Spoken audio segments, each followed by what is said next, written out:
welcome back to my craft space. I am Sandy if you're new here, and I want to do another beginner junk journaling video.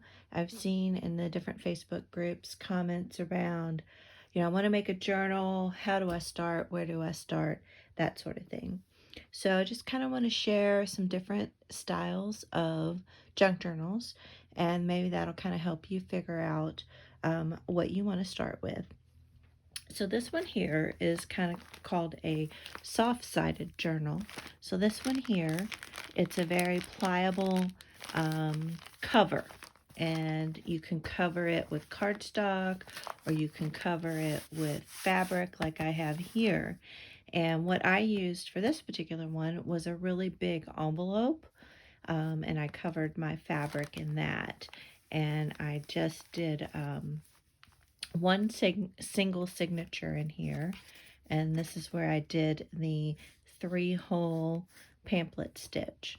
So you could use cardstock. I've also made these soft-sided journals where I started with a 12 by 12 piece of cardstock and covered it with fabric. You wouldn't even need to cover it with fabric. You could just fold the cardstock in half. So that's kind of the soft-sided journal. It's a really easy one, simple one, good one to get started with. The next one I want to talk about is this one is the 3-ring.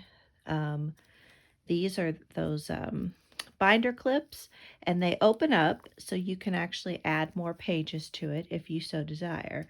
So this is one of the first ones I made, and this particular one, the cover and the back cover are, this is scrapbook paper, and I just took some chipboard, and here's an example of what chipboard looks like. And I ordered it off of Amazon, but you can pretty much get it anywhere. And covered it with scrapbook paper, and then I went through and just cut down my papers to the size of the cover, and then just added them in with these ring binders. So this is also a really easy and quick journal to put together, and then I just decorated up these ring clips with just some fabric just to give it a little pizzazz. The next journal that I was going to show you all is the Little Golden Book journal. So this is where, let me take this is my little spine dangle for it. This is where you take a Little Golden Book, and you can use pretty much any children's book to make these, but the Little Golden Books are pretty popular. And here I removed the original spine, and then I used that same chipboard to make a new spine.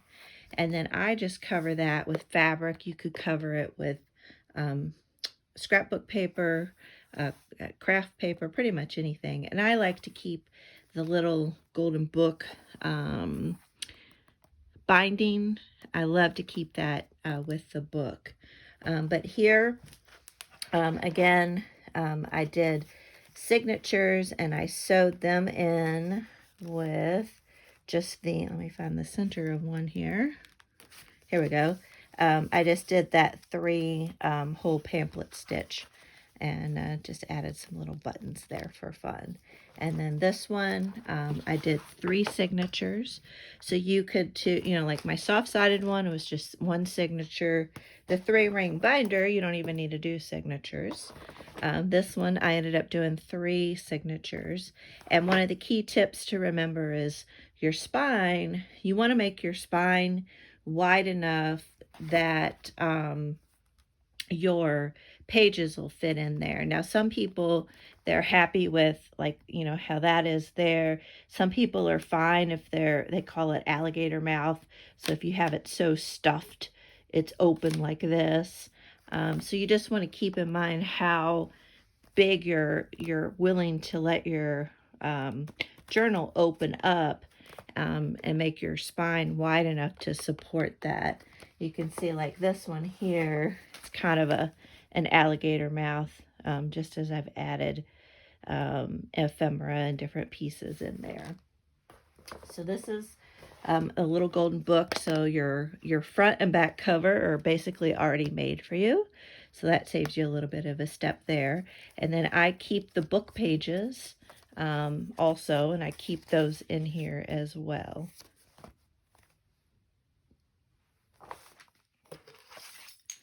The next one I'm going to show you is one that I've made completely from the chipboard. And so the cover, the spine, and the rear cover are all made with chipboard. Very nice spine dangle. And then I use fabric to cover up the front and the spine and the back and have it overlap in there.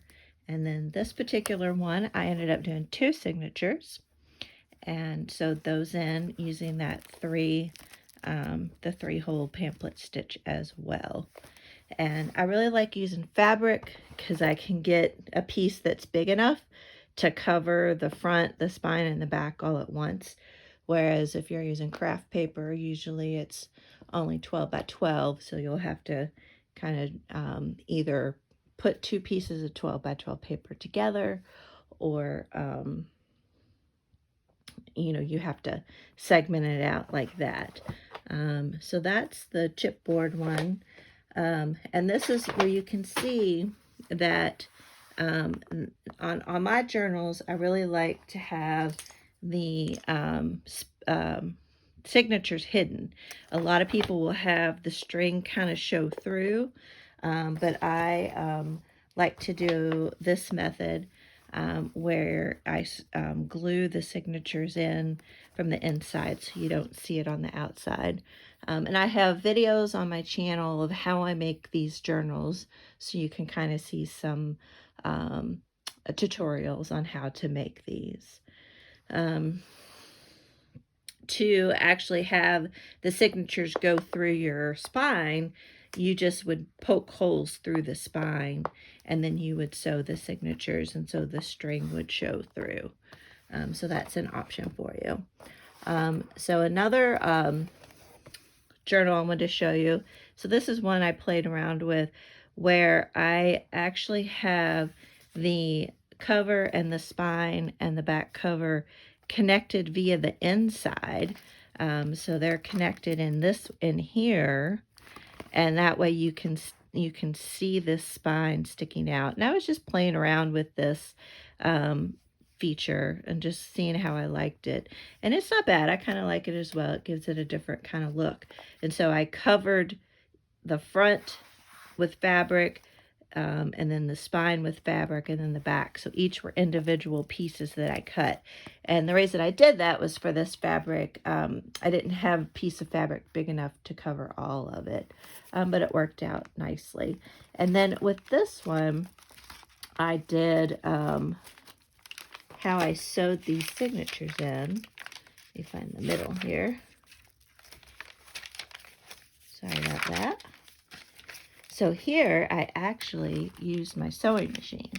And so I sewed these signatures into my, the spine. I used tie-back and fabric for my spines. So I actually sewed the signature to the fabric and the tie-back. And so that's how I did those. So it's kind of fun to use a sewing machine. You kind of just whip it through pretty quick. That way you don't have to poke all the holes and, put the thread through. The tricky part, though, is keeping the signature straight as you do the sewing. So that can be a little tricky. So I've made several journals using my sewing machine. This is another one that's similar to that one. Again, all with chipboard. And I did the kind of connecting the spine and the front and back cover on the inside. Here you can see. And so it kind of gives you another different look. And this one I just used scrap pieces of fabric to decorate them. And then for this particular journal, I did, instead of sewing the signatures in, I did a elastic, kind of like a traveler's journal. So I sewed this signature, but I can take this signature out. it would be left with the elastic here. And you can see it a little bit better on this one. See the elastic right here and right there. So the elastic is sewn into the book, but these signatures are removable. And like this one, I haven't even sewed it yet. So you can kind of get a feel for that. So that's another nice feature, is doing the elastic. And that way, as your signature gets filled up, you can pull it out and put a new one in there and reuse the cover. I also have a video on how I did this one too. So those are some ideas to kind of get you started on making journals. Like I said, the chipboard is a really good feature for making your front cover and back cover and your spine. Another really popular one is to just take a book. So if you find a book, some people will even go to the Dollar Tree and buy a book for $1 at the Dollar Tree. And if they like the cover, they'll reuse the cover. If not, they can decorate it with fabric or paper. But when you're starting with a book and you're going to want to alter it, it's important, if you want to add more pages to a book, it's really important to go in and remove some of the existing pages so that you have room to add your new pages to it. And I have not done an altered book yet, but there are tons of videos out there on how to do an altered book. But the reason you want to remove a lot of the original pages is if you just start trying to add new pages, then you're going to stress this spine and it could potentially break. And so you don't want to do that. And a tip on removing pages, you want to, as you can see, books have little signatures in them, and you can kind of see those little separations right there.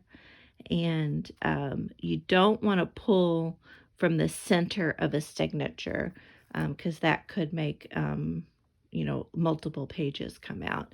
So it's really important, if you're going to remove, you kind of want to remove pages from throughout the book, and just try not to take them all from the center of each of these little mini signatures that are in there. So I wanted to show you a little bit better image of the different signatures in a book. So you can see each one of those little things are groupings of signatures. So depending on the book that you want to use as an altered book, you just want to be careful when you're in the middle of a signature. If you just want to take this sheet out, well, when you rip this one's going to come out as well. So as you're removing book pages from a book, you want to make sure you don't remove pages right from the center. You'll want to remove from the next page over, and that way the other page on the other side will stay in. So I hope that makes sense for you. Some other things that you can use are basically notebooks or journals. You can use a composition notebook. You could cover the front and back with cardstock or with fabric. And the other thing when you're altering a book is you probably want to glue several pages together just to give them a little bit of heft if you're going to be decorating on them or adding pockets or adding fabric and things like that. So you obviously remove some pages and then glue some of them together, and then you can add new pages in. And then a way to add pages into an altered book is you can just tape them in. So you can just add them in there and use washi tape and add your pages in there. Here's an example of kind of a tiny composition notebook, and I just took cardstock and covered the front and back and the inside, and just made this into a cute little baby notebook. Another thing you can use for a journal is a binder. So if you have some binders laying around, you could, if you like this, you could leave it as is, or if you want to cover it, you can cover it up. So that's an easy way to get started with making a junk journal. The Tyvek that I use to reinforce my spines. I use these Tyvek sheets. Here's the code here if you want to use them. And so they come in these a little bit bigger than 8.5 by 11. And I just cut them down. Some people buy Tyvek tape, and that would work as well. But I really find this works really well. And Tyvek is super, super strong. You'll see it in a lot of mailers. I mean, you can't even rip it. Like, I'm trying my darndest to rip it, and you can't even rip it. So it's really good material to use. So other things you can use for covers for your journals, you could use cereal boxes. You could use, you know, and like I said, this is like a piece of junk mail envelope. And I covered that with fabric. So you can use lots of different pieces of mail for your cover. You can also use lots of pieces of mail for pages in your junk journals, or adding envelopes and pockets and things like that. So I just kind of wanted to hop on and kind of show you all the different options that are available on how to actually make a junk journal. So you can, you know, start with whatever you think you might be most comfortable doing. You know, you can do, you know, scrapbook paper and just cover that on chipboard. You can do the 3-ring binder. You can do just the simple soft cover, or use, you know, a children's book, or use chipboard and kind of start from scratch. So I hope you found that video helpful. If you would, give me a thumbs up, and let me know what type of journal do you like, or materials do you like to use for your journals? Do you like to use books mostly? Do you use chipboard?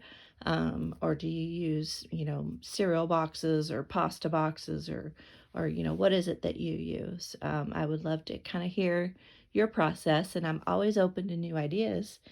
So please share those as well. So y'all have a great evening, and I'll see you all on the next video.